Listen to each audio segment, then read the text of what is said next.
Case 8. One of my favorites. I can do this one, and it's one that I hate the most. I feel like it's always so hard to like recognize this, and I feel like this cut is kind of odd just looking at it. But like at a distance, it just looks very pink and blue. Very good. That's the first step to recognizing it. It's pink and blue from low power. Good.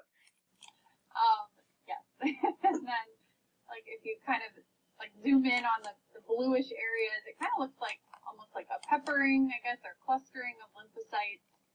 And like, I know you're supposed to see them kind of like going into histiocytes or see like peripoiesis. I always like struggle to recognize that.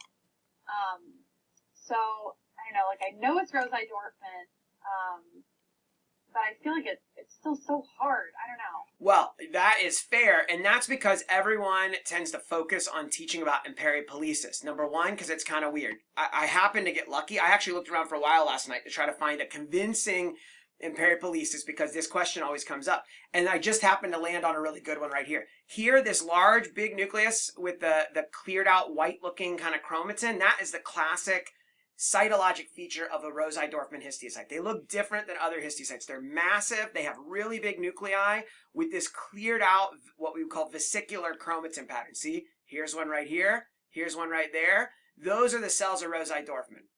Then they have abundant pale cytoplasm. The thing is that pretty much all of the cytoplasm we're seeing here, all of this is histiocyte cytoplasm.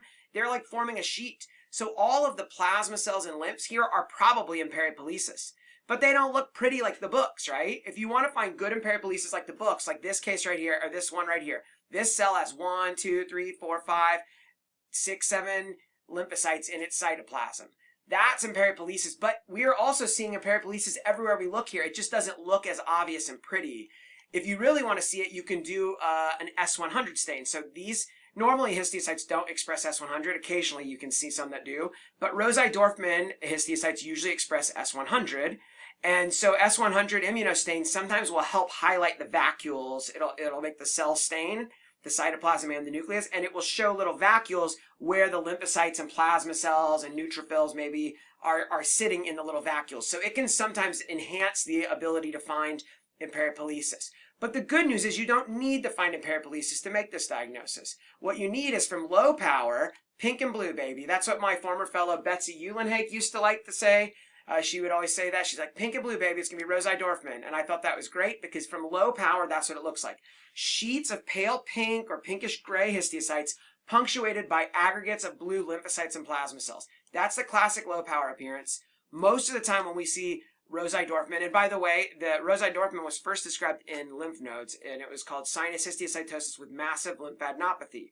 Well, sometimes it occurs in soft tissue, where there are no sinuses like a lymph node has. So that name doesn't really make sense there. So we call this extra-nodal Rosai Dorfman.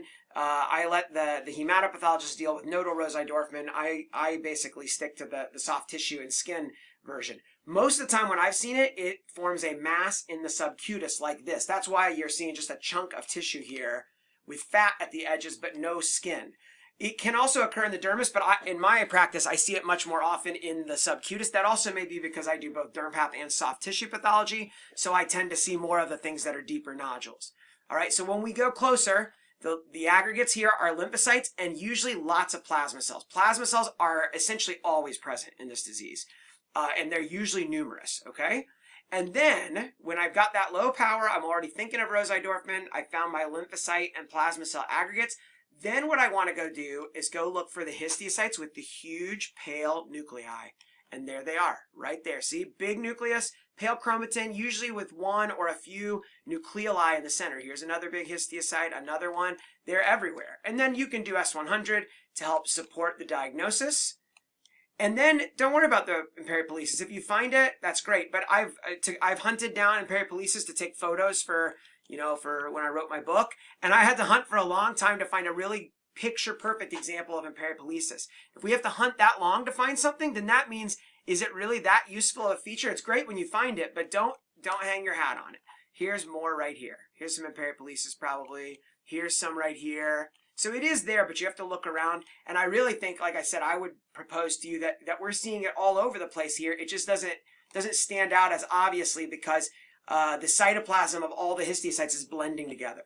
Now, Rosai Dorfman, for a while, people debated whether it was reactive or neoplastic. I think it is recognized as probably being, oh, here's a good imperipolesis right here. Lymphs right in the cytoplasm of this big Rosai Dorfman histiocyte. That's the picture to snap right there. There you go. So we now know, and one of my friends, Dr. Sofia Garces, was the lead author on this paper from the MD Anderson group about Rosai Dorfman, where they did molecular analysis and found that many cases have mutations involving KRAS or MAP2K1. So these are protein kinase pathways. So more and more we're discovering that different histiocytic diseases have abnormalities or mutations, and they're often involving various protein kinase pathways. So we've seen that with Langerhans histiocytosis and Erdheim-Chester disease, which can have BRAF abnormalities. And in Rosai Dorfman, we can have KRAS and MAP2K1 molecular abnormalities. So we are discovering more about this. And so that paper, Sofia Garces did awesome work in helping to discover the importance of protein kinase pathways in this disease in Rosai Dorfman. And a lot of times this is self-limited and kind of goes away on its own after a while, but there are some people that can have persistent or progressive disease. Sometimes you can get organ involvement, things like that. So it can be problematic sometimes, but in general it has a benign and indolent course. That's my basic understanding of it. Again, one of my favorites.